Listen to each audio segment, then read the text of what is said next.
Joining me now at the desk is our legal panel, Jesse Weber, NewsNation legal contributor and Law and Crime Network host, and trial attorney Mercedes Colwin. Mercedes, we're both moms. That's tough to watch. And you know, initially I was like, why are people putting this video on social media? Because it was everywhere.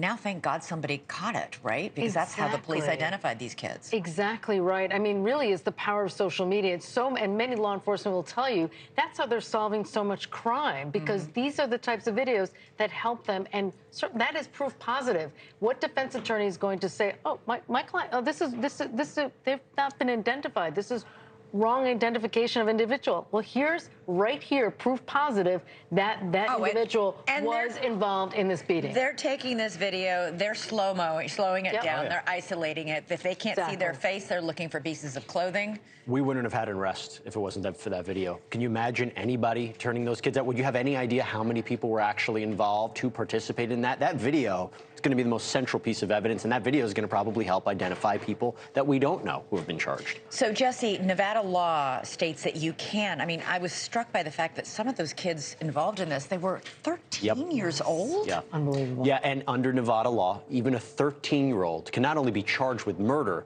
they can be tried as an adult. Now, you'd have to actually petition the court to do that and certify it. But based on the circumstances in this case, I wouldn't be surprised if they're ultimately charged and tried as adults. The ones who are 16 years and older, they are automatically in adult court. And this is just in Nevada? Just in Nevada. That's based upon the age. And I will tell you, I mean, I've seen attacks before. I've seen group attacks before. This is one of the worst I've seen in quite some time, and it's quite disgusting and disturbing to see.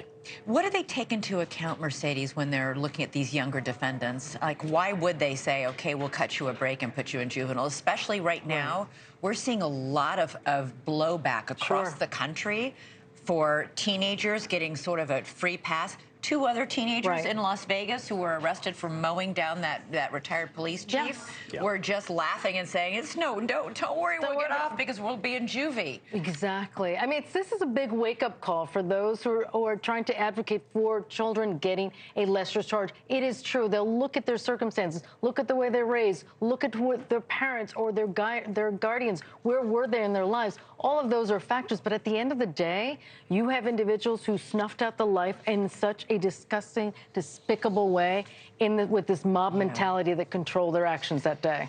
Gotta wonder, like, you just wonder what's happening with our teenagers today. Can I tell you, I think a part of it's desensitization based on social media. I mean, they see these things all the time, and a group mentality, they don't, I think, take into consideration what this is, and that's a disturbing fact. I'm seeing it more and more in these crimes with people who are committing these crimes at a younger age. Yeah, it'll be curious to see if they charge them with first or second-degree murder. Obviously, first-degree murder would mean that they were intending to kill this young boy. Right. Based on Brian's reporting, it seems like it's second-degree, which it would be like all different kinds of, you know, it's general murder statute. Headphones.